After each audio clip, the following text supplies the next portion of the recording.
শিক্ষামন্ত্রীর মানহানির চেষ্টা ও দেশব্যাপী নৈরাজ্য সৃষ্টির প্রতিবাদে সভা করেছে সচেতন অভিভাবক সমাজ। তাদের অভিযোগ, শিক্ষার্থীদের আবেগ ও আন্দোলনকে পুঁজি করে বিশৃঙ্খলা সৃষ্টির চেষ্টা করছে একটি মহল। শনিবার সকালে জাতীয় প্রেস ক্লাবে বক্তারা বলেন, এর পেছনে ইন্ধন দিচ্ছে একটি কুচক্রী মহল।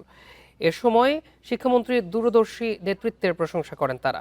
বলেন, চলমান সংকট মোকাবিলায় শিক্ষার্থীদের দাবি অনুযায়ী দ্রুত সিদ্ধান্ত নেওয়া হয়েছে। তারপরও বিশৃঙ্খলা তৈরি করা উদ্দেশ্য প্রণোদিত বলে মন্তব্য করেন অভিভাবকরা। শিক্ষামন্ত্রীর বিরুদ্ধে অপপ্রচার মেনে নেওয়া হবে না বলে হুঁশিয়ারি দেন তারা।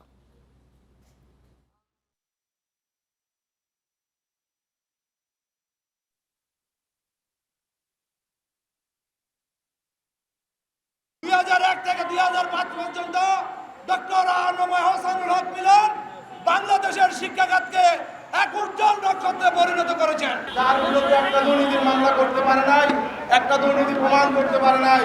তিনি হলেন ডক্টর আনোয়ার হক মিলন। অপপ্রচার করার জন্য, তার চরিত্রকে কলঙ্কিত করার জন্য, আজকে সরকারকে বিব্রত করার জন্য একটি মহল লুটে পড়ে লেগেছে।